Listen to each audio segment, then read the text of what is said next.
Zotit të na bekoj.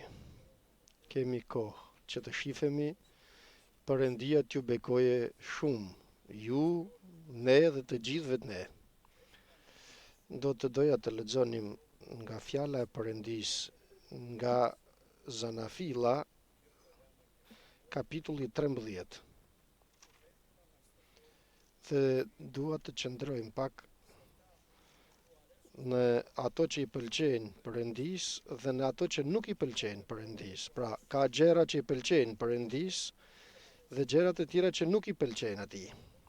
Dhe do t'i shohim nëpërmjet fjalës të Perëndisë, jo të gjitha, sepse janë shumë ato që nuk don Zoti të bëjmë, sikurse dhe shumë janë ato që don të bëjmë. Por nga 2-3 çështje të ndryshme të fjalës të Perëndisë do të kuptojmë dhe besojmë që Zoti do të na hapë më tepër horizont, që të shkojmë ta lexojmë nga fjala e Perëndisë, të kemi gjithnjë dhe më tepër në këtë frym, domethënë, dhe Perëndia na ndihmoft që të mos lexojmë vetëm fjalën e Perëndisë apo të predikojmë fjalën e Perëndisë, por problemi është që të mundemi ne vetë ta prekim Perëndinë duke bërë atë që don Perëndia të bëjmë. Shumë herë mundemi ecim dhe ja dalim. Shpesh herë ose herë të tjera nuk ja dalim dot. Por Perëndia është besnik, është i vërtet dhe bën vepër të mirë në zemrat tona. Dhe nga që na don me të vërtet Zoti, të dini se për të gjithë ne bën më të mirën. Nganjëherë zemra jon mashtrohet, qoftë nga zilia, qoftë nga karakteri i gjithë secilit prej nesh, vështirësohemi me fjalën e Perëndisë dhe në mendime të ndryshme të njërit nga tjetri të themi se Zoti ka për të ta shfaqur. Zoti ka për të ta shfaqur. Dhe të lutet në të vërtetën Perëndia sa më don mua, aq don edhe tjetrin. Dhe sa don tjetrin, kaq më don edhe mua, dhe të dyve do të na i shfaq gjërat. Pra kështu të kuptojmë që në sytë e Perëndisë të jemi të gjithë të vlefshëm dhe të çmuar, sepse i njëjti gjak i Jezu Krishtit më pastroi mua dhe të pastroi dhe ty. E njëjta frymë e shenjtë që u mbush zemra jote, me të njëjtën frymë të shenjtë u mbush edhe zemra ime. Kjo çfarë do të thotë? Kjo do të thotë se Perëndia është i njëjti dhe mundohet të na jap njësoj dhe mundohet të na mësoj që të kuptojmë fjalën e tij për të hyrë në mbretërinë e tij të qiellit. Dhe për këtë arsye duhet që të gjithë ne të jemi të kujdesshëm njëri për tjetrin dhe në kishën që jemi, dhe jo vetëm, por për të gjithë bijtë e Perëndisë janë të ringjallur, duhet të japim kujdes asaj që shprehim. Sepse ju them se aq sa don Perëndia njërin, don edhe tjetrin. Sepse don të na shoh të gjithëve në mbretërinë e qiejve. Të shohim pra disa tema. Kapitulli 13 tek Zanafila. Abrahami pra u rikthyen nga Egjipti në drejtim të Negevit, bashkë me gruan dhe gjithë çka zotëronte. Është kapitulli 13 tek Zanafila. Dhe Loti ishte bashkë me te. Abrahami ishte shumë i pasur me bagti, argjend dhe ar. Nga Negevi ai vazhdoi udhëtimin e tij deri në Bethel, në vendin ku më parë ndodhej çadra e tij midis Bethelit dhe Ajit. Në vendin e altarit që kishte ndërtuar në krye, dhe aty Abrahami i bëri thirrje emrit të Zotit. Edhe Loti që udhëtonte bashkë me Abramin kishte kope, bagtish dhe çadra. Dhe vendi nuk ishte në gjendje t'i mbante, po të banonin bashkë, sepse pasuritë e tyre ishin aq të mëdha sa nuk mund të qëndronin bashkë. Lindi kështu një mosmarrveshje midis barive të bagtisë të Abramit dhe të barive të bagtisë të Lotit. Në atë kohë banonin në këtë vend Kananejt dhe Perezejt. Dhe kështu Abrami i tha Lotit, nuk duhet të ketë mosmarrveshje midis teje dhe meje, as midis barive të mi dhe barive të tu, sepse jemi vëllezër. A nuk është vallë tër vendi para tejet? Ndahun nga unë. Në rast se ti shkon majtas, unë kam për të vajtur djathas. Në qoftë se ti shkon djathas, unë kam për të vajtur majtas. Atëherë Loti ngriti syt dhe pa tër fushën e Jordanit. përpara se Zoti ta kishte shkatërruar Sodomën dhe Gomorën, ajo ishte e tëra e ujitur deri në Cuar si kopsht i Zotit, si vendi i Egjiptit. Kështu Loti zgjodhi për vetë tërë fushën e Jordanit dhe filloi t'i zhvendos drejt lindjes çadrat e veta. Kështu u ndan njeri nga tjetri. Abrami banoi në vendin e Kananit dhe Loti në qytetet e fushës, duke arritur të ngrer çadrat e tij deri në Sodom. Por njerëzit e Sodomës ishin shumë të korruptuar dhe mëkatar ndaj Zotit. Dhe Zoti i tha Abramit, mbas ndarjes së Lotit prej tij: "Ço tani sytë e tu dhe shikon nga vendi ku je drejt veriut e jugut, drejt lindjes dhe perëndimit. Tër vendin që sheh, unë do të ta jap ty dhe pasardhësve të tu, për gjithnjë.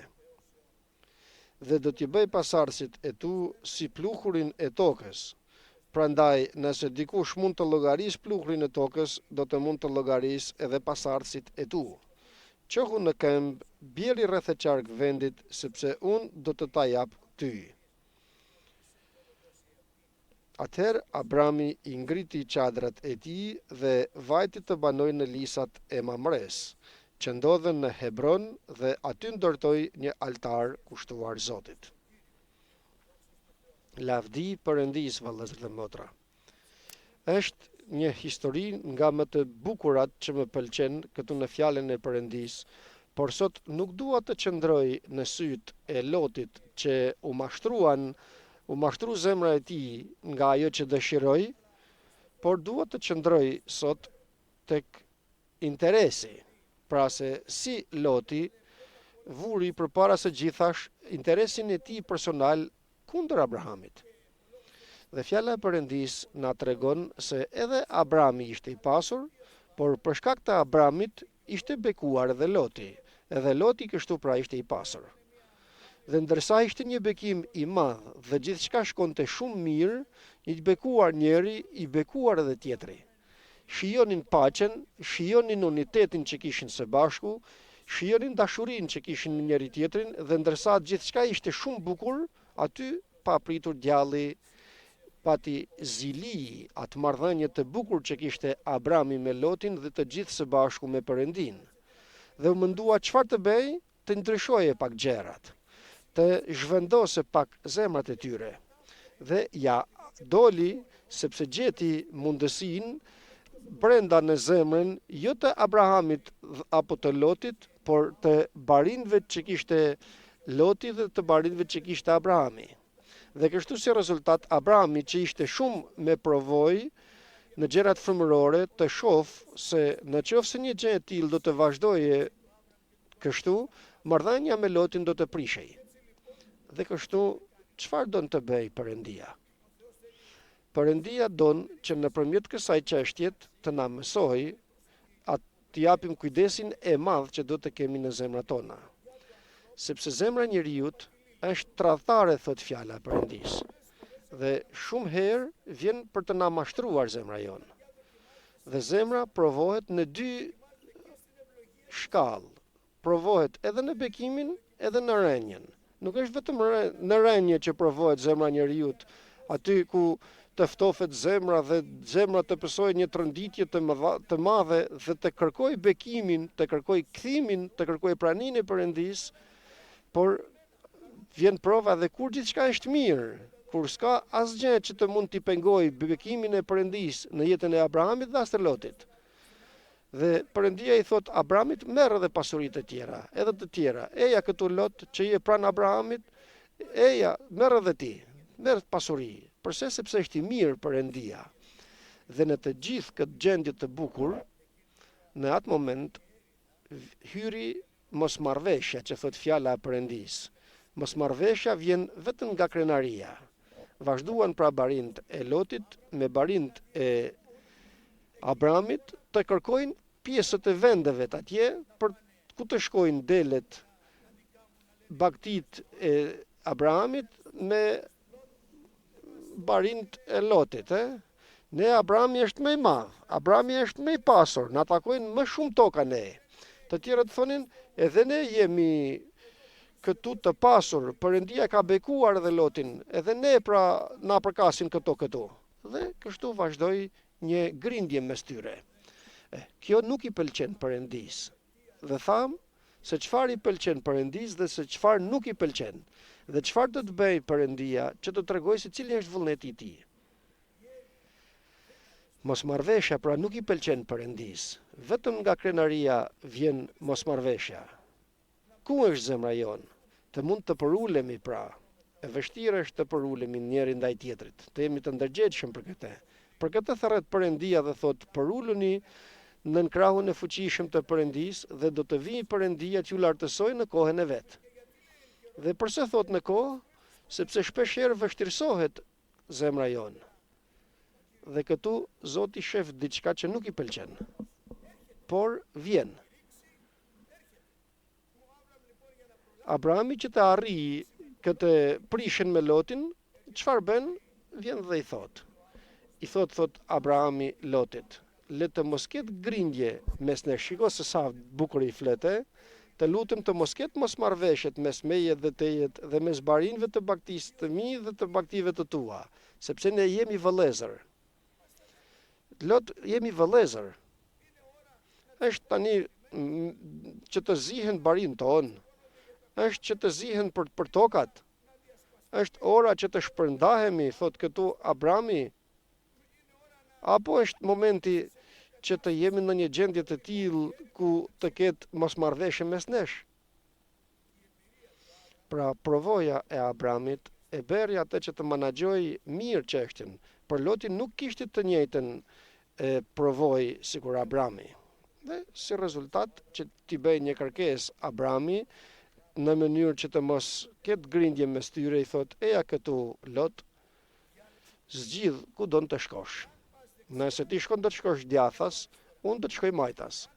Nëse ti do të shkosh majtas, unë do të shkoj djathas. Por të ndaloj kjo mosmarrveshje. Atëherë Loti, në vend që të vej atë që duhej, që don Perëndia, pra themi çfarë don Perëndia dhe çfarë nuk don Perëndia. Në vend që të vej në zemrën e tij, se Abrahami që është më i madh nga Loti dhe është ai që ka premtimet, dhe është ai që nga uri Kaldeasve, ndërsa Perëndia i tha të shkoj ai, mori dhe Loti me vete dhe Loti u bekua për shkak të Abrahamit, nuk është pra respekti i duhur ndaj Abrahamit. Dhe aty vën gjërat që interesojnë. Shef me sytë e tij gjithë brigjet e Jordanit dhe thot, rasti është këtu. Përpara se ta zgjedh Abrahami, derisa mua më vën të zgjedh i pari, nuk do të shkoj unë të bëj më të mirin dhe t'i them zgjidh ti si më i madh se unë. Jo, këtu rasti është ta shfrytëzoj. Shef pra aty jeshillekun, ujrat atje, nga ana tjetër ishte thatësira dhe shkretira dhe thot zgjidhi thot. Ku të zgjedhi? Të shkoj atje në brigjet e Jordanit. Më arri këtu, ku të lëvizesh tani ti? Po për zemra ti kishte vajtur përpara atje. Ku dukej se ishte sikur të ishte vendi i Egjiptit apo sikur ishte kopshti i Perëndis. Pra ishte shumë vend i bukur atje, ato ujrat e bari i njom, dhe thot ja rasti të shkoj vetëm ta kem gjithat pjesëtimin dhe të shofe se çfarë mund të bëj, të shoh Abrahami. Do ta shofish se çfarë mund të bëj edhe pa ty Abraham. Dhe kështu i mblodhi të gjitha sa kishte, mori çadrat e tij, gratë e tij, shërptorët e tij, fëmijët e tij, pasuritë që kishte dhe shkon dhe vën çadrat thot fjala e Perëndis në vet deri në Gomora. Në Sodom dhe në Gomor. Çoi atje familjen e tij, çoi atje gjithë ç'kishte dhe ndërsa i vuri gjërat në vendin e vet, Abrahami zgjodhi atë rrugë që nuk kishte ku tjetër të shkonte, atë që i la Loti. Patjetër Perëndia duhet të kuptojmë të gjithë ne se nuk është në favor të njerit apo në favor të tjetrit. E them përsëri, mbase mund të bëjmë gabime mes nesh. Apo akoma të vijë dhe një rënje në jetën tonë.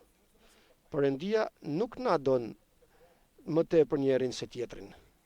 Do të ta kuptojmë se drejtësia e Perëndis u vërtetua në kryq të Golgotës, duke u kryqëzuar Jezu Krishti vdiq për të gjithë njerëzit. Për të gjithë njerëzit, pavarësisht gjuha, kombi apo ngjyra, apo gjendja e tij e pasurisë. Nëse dikush është i pasur apo i pa pasur, nëse është dikush me shkollë apo pa shkollë, nëse dikush mund t'ja dalë apo nuk mund t'ja dalë as pak. Kur Jezu Krishti shtriu duart e tij dhe derdhej gjaku i tij, tha, fali të gjithë ato poshtë që më dënuan. Ma ky ishte vullneti i Perëndis. Është kjo që don Perëndia. U atë fali ato sepse nuk e dinë se ç'bëjnë. Nuk e dinë se ç'bëjnë. Nuk kuptojnë. Por unë këtu lart kam ardhur për këtë rol, ndërsa oat erdha për këtë qëllim pra. Unë erdha këtu që të tregoj faljen, të tregoj dashurinë, të tregoj atë që don, temën e shpëtimit, dhe se nuk është i njanshëm Perëndia. Nuk është i njanshëm Perëndia. Do të duhet pra ta lëm zemrën tonë që ta ndreqë Perëndia. Sepse shpesh herë kur zemra jonë nuk është ndrequr, nuk mund të shohim sikur don Perëndia të shohim. Dhe kjo nuk mund të ndodhë tek një vëlla apo tek dy, por në përkohra kur provohet zemra jonë dhe hyn në statin e pastrimit dhe të ndreqjes të gjerave dhe të vendimeve që marrim, të gjithë, pa përjashtuar askënd, kalojmë në për shtigje të tilla dhe e humbim. Jo vetëm që mund të predikojmë që të shohim rënien e tjetrit, dhe është kollaj të flasim, por duke kaluar nga ajo anë, atëherë shohim vështirësitë e zemrës tonë. Këtu Perëndis nuk i pëlqen kjo, por ja që e lejon.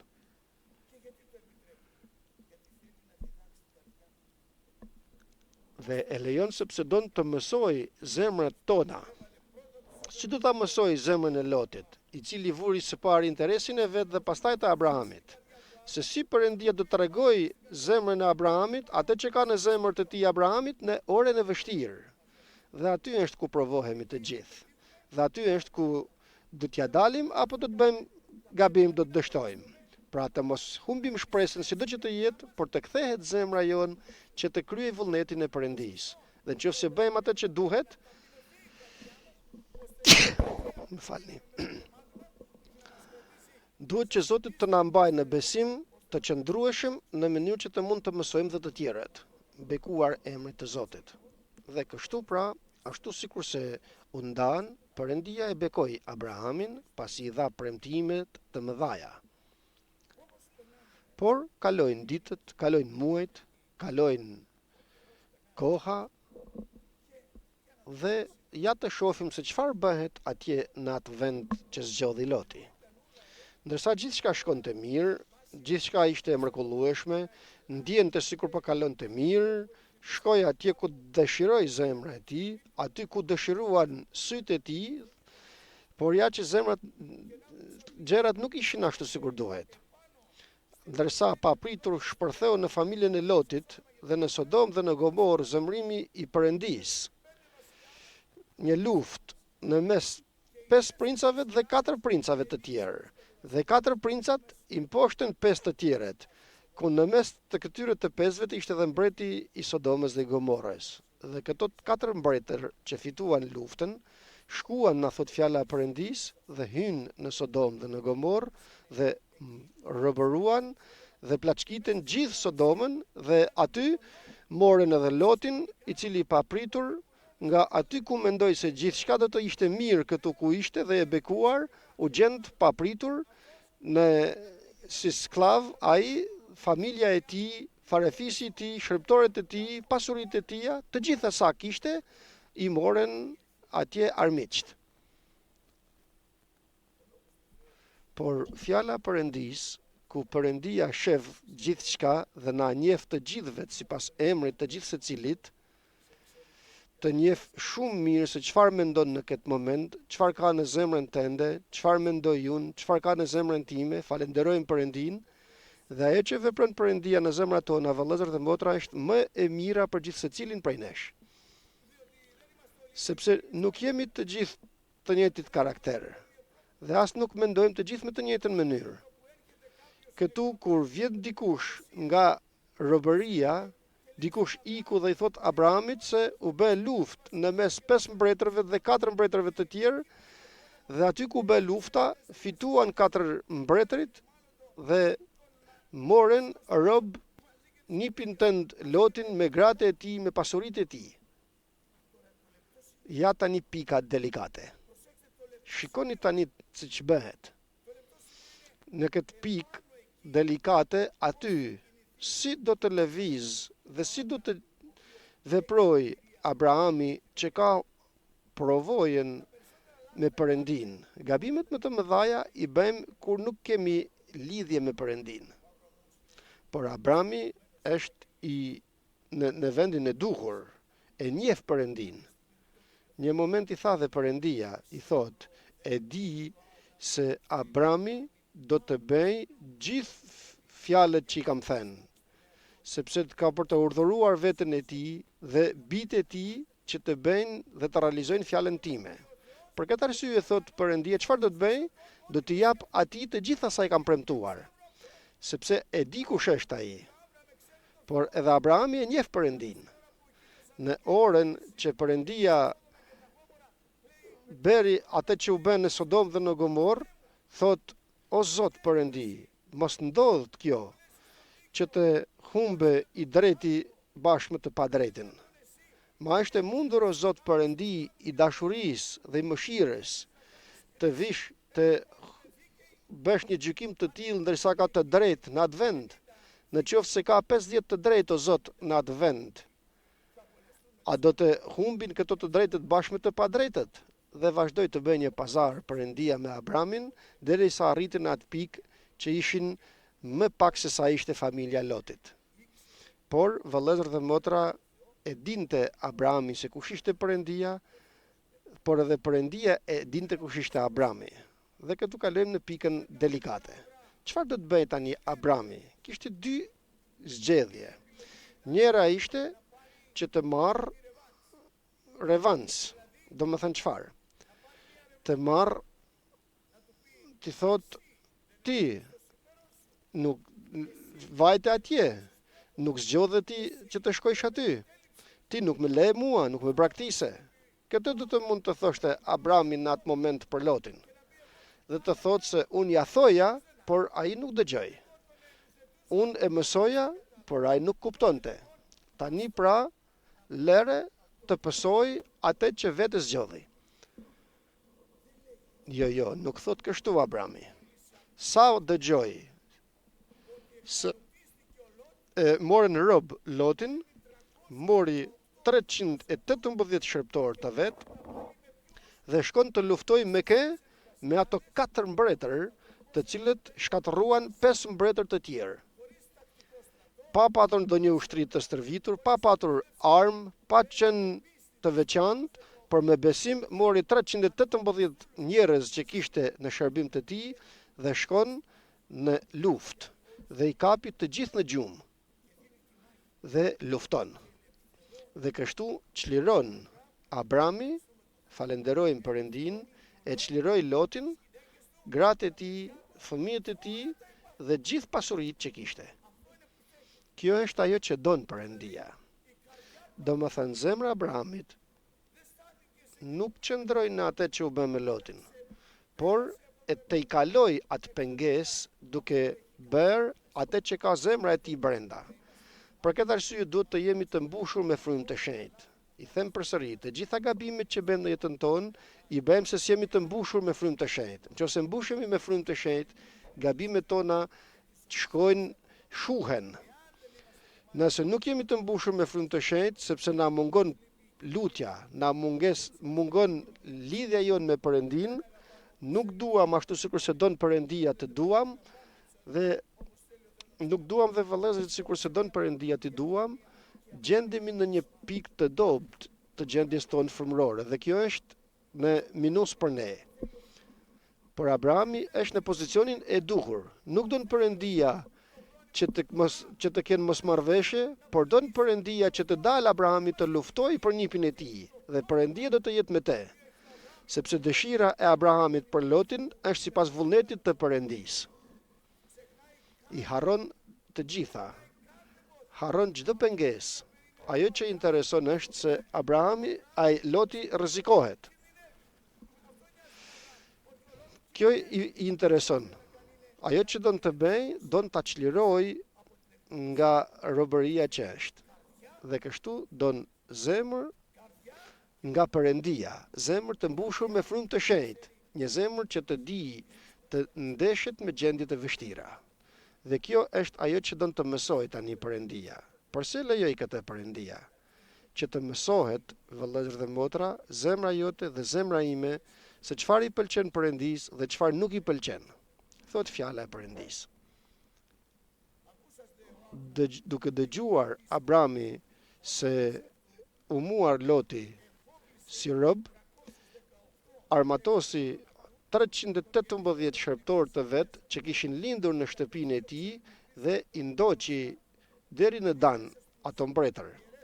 Dhe duke i hequr nga duart e tij, i sulmoi natën ai dhe shërptorët e tij dhe i goditi dhe i ndjeku deri në të majt të Damaskut. Dhe kështu e solli kush? Abrami. Solli të gjithë pasuritë e tij, Lotin, të afërmit e tij, gratë e tij dhe popullin bekuar emrit të Zotit. Të gjitha i çliroi. Përse? Sepse lëvizi me zemrën që don Perëndia. Dhe çfarë bëri Perëndia? Derisa e pa Abrahamin të lëviz sipas zemrës të Perëndisë, Perëndia ishte me te. Lufta, betejë ishte në favor të Abrahamit, sepse Perëndia ishte me te.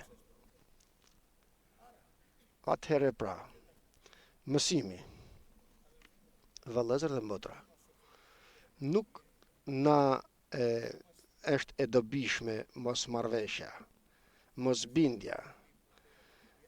Nuk ka dobi këto gjëra për ne, nuk i pëlqejnë Perëndisë. Dhe përse mund të bëhet kjo? Sepse nuk jemi të përulur. Dhe përse nuk jemi të përulur? Sepse shpesh herë futen intereset, egoizmi në zemrat tona. Dhe dini, tema më e vështirë për të krishterin është të përulet zemra e tij. Të përulet zemra jonë. E dini përse, vëllezër dhe motra? Sepse shpesh herë mund të kemi marrë shumë nga Perëndia, dhe ju edhe unë, frymën e shenjtë, shërbesat, por vjen Perëndia të na tregoj zemrën tonë përfundimisht. Këtu u tregua zemra e Lotit dhe u tregua edhe zemra e Abrahamit. Përsëri kërkoi Abrami për Lotin, sikur se ju thash, kur Perëndia zbriti të shkatërrojë Sodomën dhe Gomorën, përsëri aty Abrami se mos do të pësoj gjë Loti, mos vallë do t'i ndodhë diçka Lotit. Zot, nëse janë 30 të drejtë në atë vend, për hir të 30-ve do t'i shpëtoj Abraham. Zot, nëse nuk janë 30, por janë 20, nëse nuk janë 20, por janë 10 të drejtë. Zot, është të arrijë deri tek familja e Lotit, don të shpëtonte Loti. Dhe fjala e Perëndisë thotë se ju kujtoi Perëndia Abrahamin dhe kështu shpëtoi Lotin. Pra, këtë vullnet don që të kemi. Dikur i foli Perëndia Mojsiut, sepse populli ishte rënkuar, e kishte vënë me Perëndin, e kishte vënë me Aronin, e kishte vënë me Mojsiun, dhe arritin atë pikë që Perëndia të thotë mjaft. I thotë, Mojsi, të lutem, bëj ti në dil në anë, shko në njërin krah ti Mojsi, dhe unë thot do ta godas këtë popull i cili gjithmonë rënkon kundër mejet. Dhe ty kam për të bërë një popull tjetër të madh dhe të fortë. Dhe vjen Mojsiu dhe i thot, o Zot, shiko zemra Mojsiut, Zot i thot, Zot, çfarë do të thojnë Filistejnë, të parrethprerët, Amorejt dhe të gjithë ato që do të tallin ne besimtarët dhe emrin tënd, o Zot. Çfarë do të thojnë ato? Të lutem, o Zot, deri më sot fali, o Zot, sikur i ke falur. Dhe zemra e Mojsiut u bashkua me zemrën e Perëndis, dhe i thot Perëndia, i fala sipas fjalës sate Mojsi. Përse? Sepse i pëlqeu Perëndis mënyra që mendoi Mojsiu. Është në kryq të Golgotës dy grabiçaret, njëri në të majtën dhe tjetri në anën tjetër të djathtë. Dhe një moment ngurtësia e zemrës së njerit arriti deri në fund, por tjetri u zbut. Dhe kur Jezu Krishti u drejtua atij që i u zbut zemra e tij, duke i thënë, i foli së pari atij që kishte në anën tjetër dhe i thot, ne me të drejtë pësojmë këto që pësojmë, sepse shumë të këqija bëm, por ky asnjë gjë të keqe nuk bëri. Nuk e shef dhe nuk ke frikë Perëndin që i flet kështu, derisa e shef se është një njeri i cili po i derdhet gjaku, por ja që ky njeri është i drejtë, ky njeri shëroi, shpëtoi, çlironte njerëz, është ai që ngushëllonte, ai që ishte mbi të pikolluarit, mbi të pashpresët, i forconte, kishte dhe mshuri për të gjithë, për të jetimët, për të varfrit, kurse ti dhe unë këtu jemi sepse bëm grabitje, bëm këtë që po pësojmë, jemi të drejtë për këtë. Dhe kthehet pastaj tek Zoti dhe i thot, o Zot, kujtom kur të hysh në mbretërinë tënde. Aleluja, kjo ishte që i pëlqeu Perëndis. Nuk foli Zoti për tjetrin, nëse je biri i Perëndis, zbrit nga kryqi, çliro veten tënde dhe na çliro dhe ne do të besojmë tek ti. Nuk foli as pak Zoti. Të tjerët nga poshtë, shiki që prish tempullin dhe për 3 ditë ndërton, të tjerët i shpëtoi dhe veten e tij s'mund ta shpëtoi.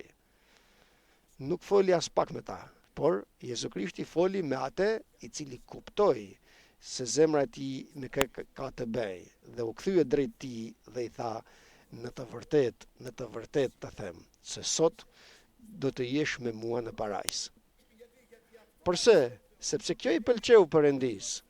Ai e njofti mëkatin e tij, u përul përpara Zotit, tha se është mëkatar, e kuptoi se ka nevojë të shpëtohet dhe Zoti shtriu dorën e tij dhe i tha, sot do të jesh me mua në parajs. Aleluja. Shumë i mirë Perëndia. Dhe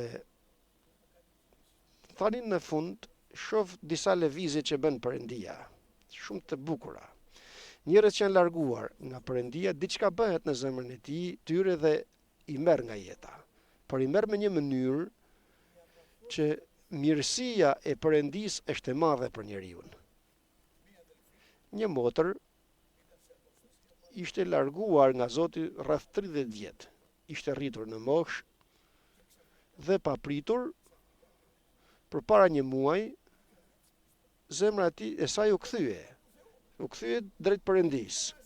Vazhdon të kërkoj kishën, të kërkoj vëllezërit, të kërkoj Zotin, të kërkoj frymën e shenjtë që të mbushet përsëri, të kërkoj trupin dhe gjakun e Krishtit. Shkon në kishë dhe sikurse kërkonte kishën, u gjunjëzua, mbushet me frymë të shenjtë, me shumë forcë, dhe të dielën mbori trupin dhe gjakun e Krishtit. Dhe më tha dhëndri i saj, kështu u bë me vjehrën time, dhe them, valla, dhe pak ditë dhe do të ik. Më thot, çfarë? Për pak ditë i them do të ik nga jeta. Ja ndreqi Zoti zemrën që ta marr. Kjo është nga Perëndia, vëllezër dhe motra. I ndreqi zemrën e saj dhe pas pak ditësh i thot burrit të saj, mos ik sot në tokat, në vreshtat që kemi, përse? Sepse ndjehem se do të iku sot. Flisnin. Dhe aty ku po flisnin, sikur ul në karrikën e saj, kapi duart kështu, ktheu kryet në njërin anë dhe iku. Mbi 30 vjet larg Zotit. Për pak ditë Perëndia preku zemrën e saj, ndryshoi zemrën e saj, shëndëroi zemrën e saj dhe e mori Zoti e çoi në mbretërinë e tij. Kjo është çështja që ndodhi këtë ditë. Një tjetër përsëri ishte larguar nga kisha, shumë kohë, por në vitin e fundit kishte vazhduar zemra e tij të kthehej tek Zoti. Por ishte i dobët në frymërisht. Ishte shpirt i dobët dhe Perëndia i miri, i mëshirshmi, i dhemshuri. Perëndi lejoi papritur që të bëhet një operacion në jetën e tij dhe sikur e vun në gjumë, kështu iku në qiell. Aleluja. Ashtu sikur se fjeti me narkozën vazhdoi gjumin e tij të përjetshëm. Kur, sepse ndjente dhe thoshte, Zot, nëse është të mos t'ja dal dot, më merr o Zot. Dhe Zoti le të ishte edhe pak më i ri në moshë, por e pa këtë gjë dhe e mori me vete. Dhe shoh tani kohët e fundit të bëhen disa gjëra të tilla. Përse ndodhin këto? Sepse kjo është mirësia e Perëndisë, vëllezër dhe motra, sepse nuk don Perëndia që të humbasim, sepse lutemi për të familjes tonë, për të farafisit tonë, për ato që janë larguar. Ma do të më thuash, kështu do të bëhet gjendja. Për Zotin, ajo që intereson është përjetësia, vëllezër dhe motra. Për Zotin mori atë grabitës, sikur i thojnë si për flokësh, dhe e mori në mbretërinë e tij qiellore.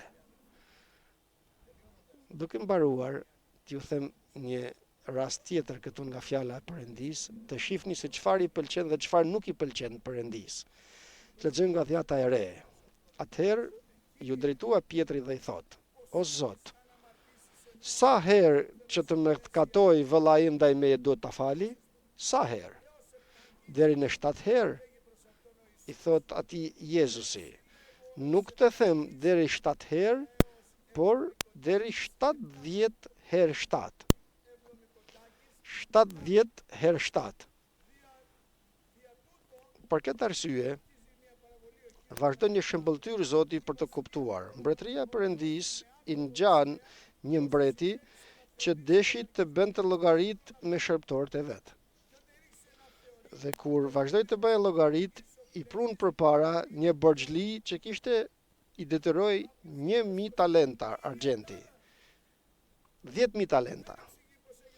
Nuk shpjegohet kjo se si u mblodhi gjithë ky borxh ndaj tije, 10.000 talenta argjendi, shumë e madhe. Do më thënë, e pa mundshme që t'i falte ndonjëherë, që ta shlynte këtë borxh. Dhe kur e thirri mbreti atë njeri dhe e pa që nuk mundet të paguaj, i thot: duke dashur të bëj llogarinë me shërbëtorët e vet, kur erdhi përpara tij, ky që i kishte 10.000 talenta argjendi. Dhe nga që nuk kishte që t'ja jepte borxhin, urdhëroi Zoti që ai të shitej gruaja e tij, fëmijët e tij dhe gjithçka që kishte në mënyrë derisa të shlyhej borxhi. Domethënë në një udhkryq të plot. U përulaj në atë moment. Ma përpara tij nuk kishte një shok të vetin, por kishte Zotin përpara, kishte mbretin e tij. Dhe vetëm të kesh mbretin që i ka kaq mira talenti, u përul zemra e tij. Këtu është pika e vështirë. Se zemra jon mund të përulet tek ai që është më i madh se ne, por tek ai që është më i vogël se ne, mund të përulet. Tek ai që dim se ka pushtet dhe forcë, përulemi sepse s'mund të bëjmë gjë. Por tek tjetri që mundemi të bëjmë, ne çfarë do të bëjmë? Shikoni se çfarë bën. Thot këtu pra fjala e Perëndisë. Dhe nga që nuk kishte t'i jepte, i ra ndërkëmb ai shërbëtor, e adhuron dhe i thot: O Zot, bëj durim për mua dhe të gjitha do t'i jap, duke ditur se s'mund të bëj asgjë përfundimisht. Dhe Zoti i tij, duke patur dëmshuri për atë shërbëtor, kjo që i pëlqen Perëndisë, pati dëmshuri, ndërsa Zoti ka dëmshuri. Dhe ne si bijtë të Perëndisë, çfarë duhet të bëjmë? Bij dhe bija të Perëndisë. Duhet të kemi një tjetër vullnet nga ai që kishte Zoti. Dhe thot fjala e Perëndisë në atë moment. Duke patur dëmshuri Zoti për atë shërbëtor, e la të lirë dhe të gjitha sa i detyrohej, ja fali. I tha, nuk më detyrohesh asgjë. Asgjë. Ik i lirë. Zemra e tij do të jetë mbushur me shumë gëzim. Nuk e di nëse dikush të ketë kaq borxhe sa të mos mund t'i lante kurrë t'i kthente, dhe dikush t'i thot nga nesër në mëngjes t'i shuaj të gjitha borxhet e tua. Si do të ishte zemra e tij? Tek Zoti, tek i cili ra dhe e adhuroi, zemra e tij ishte mbushur me të, mund të jetë mbushur. Por ja që fill pas kësaj erdhi prova për zemrën e tij. I pëlqeu Perëndis se u përul dhe kërkoi që t'i jepte borxhin mbrapsht edhe pse nuk mundej. I pëlqeu kjo Zotit, por sa po iku nga aty, gjeti një bashkëpunëtor të vetin që i detyrohej 100 denar atij. Pasi doli pra i shërptor, pa një shërptor tjetër që i detyrohej 100 denar. 100 ditë pune janë 100 denar. Jo 10.000 talenta argjendi, për 100 ditë punët. Dhe i thot ai, duke zënë në përfyti, po mbyste duke i thënë, më jep ato që më detyrohesh. Dhe ai shërptori tjetër ra përpara atij duke e lutur dhe duke i thënë, të lutem bëj dorim në mua dhe të gjitha sa të detyrohem do të t'i jap. Pra e solli Zoti në të njëjtën pozicion që ai ishte me Zotin e tij. Të njëjtën gjë plotësisht. Të njëjtën pozicion. Dhe këtu provohet zemra e tij edhe një herë tjetër. Ndërsa i pëlqeu Perëndis që u porul kur i fali borxhin, tani shikon se sa ngurtësohet zemra e tij. Dhe përse e thot Zoti këtë? Sepse shef edhe të mirën tonë, por shef edhe të keqen tonë. Shef kur zbutet zemra jon dhe shef edhe kur ngurtësohet zemra jon. Nuk na mohon kur të zbutet zemra jon, por don Zoti të na mësoj edhe kur të jemi të ngurtë të zbutemi. Dhe këtu çfarë bën me hirin e Zotit? Ai nuk don ta linte. I ngjante sikur ati të madhit që kur pa birin të kthehet në shtëpinë e atit dhe që e përqafoi tek djali plankprishës, për atë që bëri ati, ai nuk deshi të hynte të merrte pjesë në gëzimin se u kthye vëllai i tij shëndoshë mirë. Dhe shkoi babai i thot, të lutem biri im, vëllai yt është. Ishte i vdekur, ishte biri im. Ishte i vdekur dhe erdhi në jetë, i humbur dhe u gjet. Eja të lutem dhe ti në gëzimin ton. Jo, nuk dua, tha. Ajo që duhet të ketë kujdes pra zemra jonë, vëllezër dhe motra, derisa jemi të Zotit të gjithë, nuk duhet të ndreqemi të gjithë. Do të më thuash, të gjithë kemi faje. Ju çfarë thoni, vëllezër dhe motra?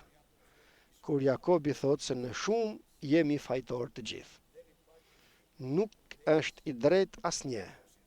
Drejtësia e njeriut është si një robë e një losur.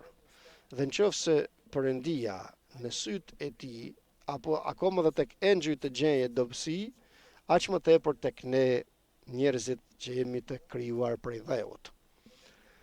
Atë kur e kapte përfyti dhe nuk donte ta falte, mesazhi erdhi në qiell. Dhe ky është tema. Se çfarë do të shkojmë në qiell? E dini historinë se si u bë, se si nuk donte Perëndia të bëhej. Këtë nuk donte Perëndia. Në fjalën e Zotit kemi shumë të tilla dhe le të dallojmë cilën e don Perëndia dhe cilën nuk e don. Dhe nga që jemi njerëz dhe bëjmë shumë gabime, le të njohim pra së pari gabimet tona, të shkojmë përpara Zotit, të ndreq zemrat tona, të gjithat zemrat tona. Sepse do t'ju them diçka, shumë lehtë mund të përulesh tek bariu yt sepse është bariu yt, por nuk dia do të mund të përulesh tek një vëllai i ri, tek një i vogël apo tek një njeri më të voglit që e mendon se është konkurrent me ty. Kjo mos ndodh në emër të Krishtit që të ketë konkurrencë në kish. Të gjithë jemi vëllezër, kemi të njëjtin atë. Lindëm nga fjala e Perëndisë dhe nga fryma e shenjtë. Na pastroi Krishti me gjakun e tij. Pra duhet vëllezër që të ndreqim marrëdhënien tonë me Perëndin dhe gjithashtu me të gjithë dhe me njëri tjetrin. Se ç'është ajo që pengon Perëndin të veproj, kur u zon dishepujt njëri me tjetrin, thotë kush është më i madh? Njeri thot në të djathtë dhe tjetër në të majt, shko quan nënën atje, i thot Jezu Krishtit, dëgjuan nxënësit e tjerë, pësuan një shok se humben vendin e tyre, humben vendin e majt dhe humben vendin e djathtë. Dhe vjen Perëndia dhe i kaloi nëpërmjet zjarrit dhe hekurit dhe i thot tek apostolët, i shef apostujt pastaj të japin jetën për njëri tjetrin më vonë, sepse Perëndia i ndreqi të gjithë. Ju them, janë edhe raste të tjera që nuk do t'i themi tani, sepse ka ndodhur tani me të njëjtën mënyrë, një mbledhje që bën Perëndia me mënyrë të pabesueshme, ku këtu duket mirësia e Perëndisë që njeriu të mos e humbas jetën e përjetshme. Nëse Perëndia pra lufton që të kthehet i humburi dhe t'i jap jetë të përjetshme, për Zoti e shef, mbase mund të mos jetë për të gjithë kjo, por e din Perëndia se kush është ai kallami i thyer dhe fitili që ty mos. Ne mbase nuk e dim, por Perëndia e din. E din Perëndia kush është zemra jonë, cila është zemra, dhe ai ka mendime të mira për të gjithë ne, dhe don të hyjmë në mbretërinë e qiejvet. Dhe ai në premtimin e tij është besnik. Thot tek zbulesa, shkruaj thot se këto fjalë janë besnike dhe të vërteta. Unë jam alfa dhe omega, unë jam fillimi dhe mbarimi. Unë do të jap atij që ka etje të pi ujin e jetës, pra për të gjithë ne, pa përjashtuar askënd, interesohet Perëndia që të hyjmë në mbretërinë e qiejvet dhe thuaj aleluja o Zot. Amin.